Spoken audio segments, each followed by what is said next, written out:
let's move on to football, which I'm sure you guys from New Orleans would be a lot happier to talk about. Where do we want to start? They're not. No. I mean, you guys are like right in the thick of it, though, right? In the NFC South. Yeah, I hate seeing that. If the playoffs started today, we're the 6th seed right now. If it started right now, we just want to be in the dance, right? So I don't think y'all want to be in the dance. Yeah, but I mean, really, because we 5 and 6, y'all 5 and 4. I mean, football. It's not that big of a. We're 4 and 6. They're 5 and 4. They have 2 losses in a row. Like. Saints aren't that far out in regards to y'all guys are safe into the playoffs yet. Like, I don't think anybody's talking about we've secured a playoff spot. But let's just be honest. We have a much more talented team overall than Atlanta. I will say that anybody else but Trevor Siemian playing quarterback, we're probably when you do the eye test in the NFC. When you do the eye test of both teams and you look at one and you say which team has a better likelihood of doing something, of like hitting it right on any given Sunday, right now it's probably the Saints. I mean, like I wouldn't say that. The between us, or you mean in the NFC South? Between the two of us. Between the two teams, way. Yeah, no, that I can agree with. Yeah, Tampa Bay. Because even that win against the Saints, there's no reason why it should have been that dramatic. It really should have been. And that's a testament to how poor the Falcons can be sometimes. Because, this game on Thursday, I'm not blaming the defense whatsoever. The score says 25-0, but that was not on the defense. One of them was a pick 6, for instance. The defense mostly held the Patriots to field goals. That was completely on the offense. And it was completely on that O-line that didn't give Matt Ryan any time to do anything.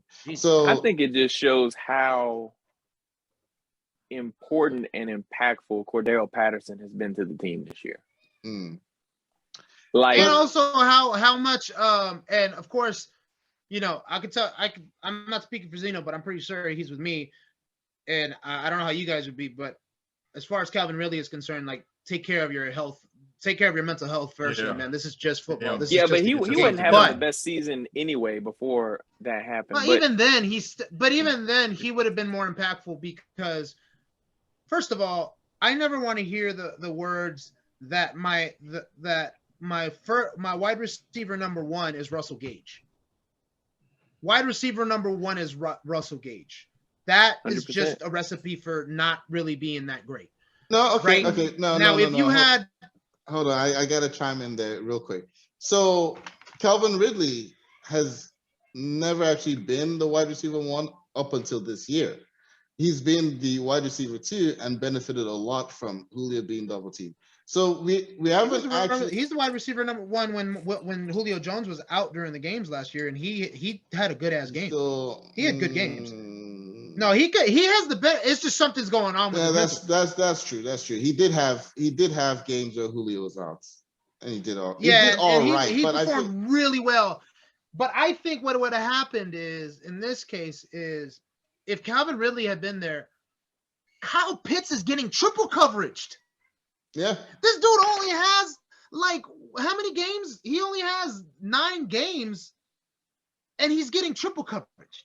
Yeah, but he's a where they have he's a freak of nature, which is why I think we had talked about it before the season started. Like, I don't get why you traded Julio at that point, because Julio didn't want to be here. You can't keep a disgruntled. Well, no, and if that was the case, then I get that part of it. But you have Julio, Ridley, Kyle Pitts. You can't double team. You could take away one, but you can't take away all. I don't think that Fontenot wanted to get rid of Julio. What's his name? Julio Jones. But honestly, I think if Fontenot had a choice between getting rid of Julio Jones and Matt Ryan, he would have gotten rid of Matt Ryan. He wouldn't want to get rid of Julio Jones, but Julio Jones wanted out, so he was like, "Well, shit, you just made my job easier because I had to get rid of what I've seen." And I got to roll in a little bit. But based on what I've seen, I think Matt Ryan's doing okay with what he's got out there. I mean, he's got Russell Gage, a former 6th-round pick out of LSU. Tajay Sharp, who's been.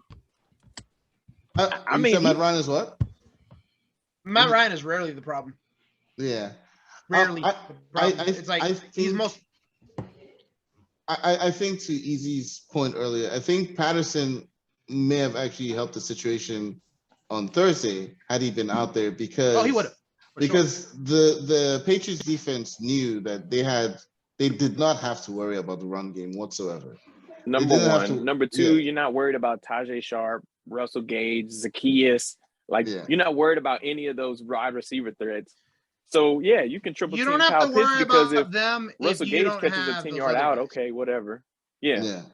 So now I was saying is you don't have to worry about those guys, but you do have to worry about those guys if you have your Cordero Patterson, because then Zacchaeus is open, then Sharp is open, then you got better chances, right? And then because Matt Ryan has no issues with passing ball around or whatever. But actually, since Easy, you said that you had to leave, I have this question that I have to ask you guys as Saints fans. Okay. Especially since y'all have a quarterback issue going on right now, right? How successful do you think Sean Payton would be if Matt Ryan was his quarterback with the football team you guys have now? We would be Super Bowl. We're better than 5-4 right now.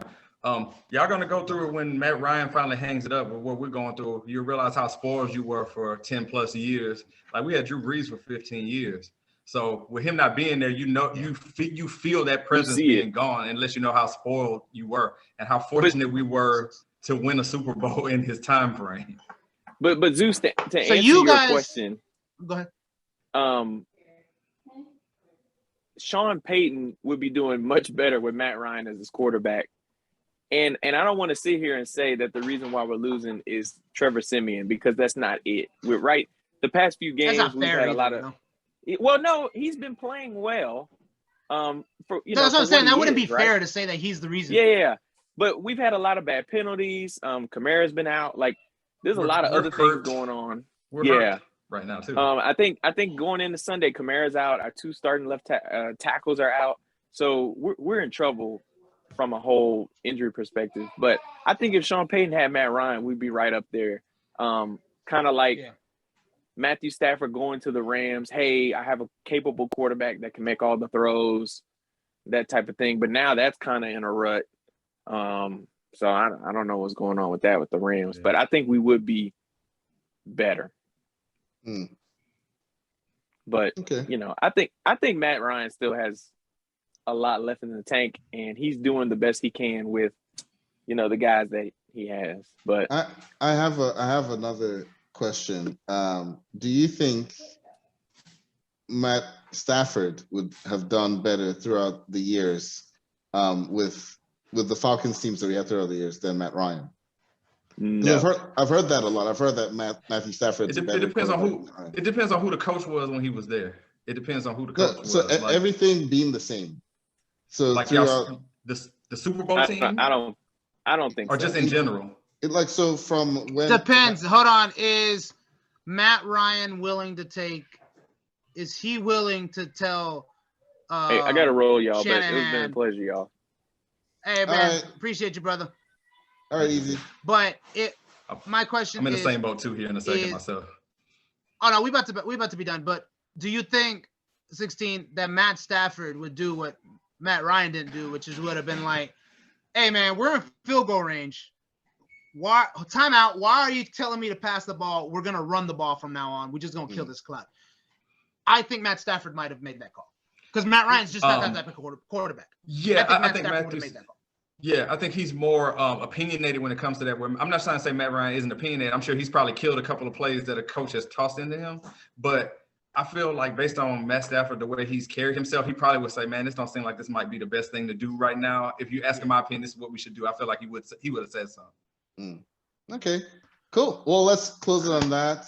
We've been talking for almost 3 hours, and it's only because we're such good friends that the time just flies by. That's how it goes, man. This has been another collab episode. 16, what do you want to tell the audience? How do you want to sign us off? Go for it. We got 2 episodes coming up this week and next week that are just kind of in the can that haven't been fully put together yet, but they are coming. Subjects such as we were discussing movies. We were discussing food items, all our usual nonsense. If you listen to us, just the usual stuff.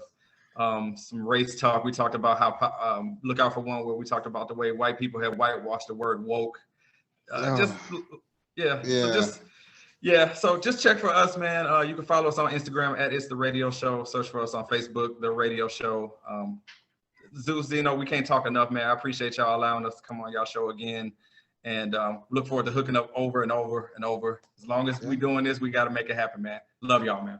And I don't know when it's gonna happen, but I'm inviting myself to, because I know you did Zeno one time, to one of this invite a guest. Oh, bring a friend night. I'm inviting myself. Man. So come on. So we're gonna talk about that. I don't know when the hell I have time, but I'm gonna make time and we're gonna do it. Yes, you got to come on, man. And both of y'all at the same time, let's do it, man. You know. Yeah, we'll do it. We'll be there. Another collabo in the works. Guys, it's been fun. I always enjoy doing this. And audience, like, share, and subscribe. Thanks for listening. Thanks for watching on YouTube. And yeah, tell your friends about it so we can get those subscriber numbers up. And maybe we'll do another episode in like 2 months. Thank y'all again, man. I froze. So appreciate y'all. Yeah. All right. It's a wrap.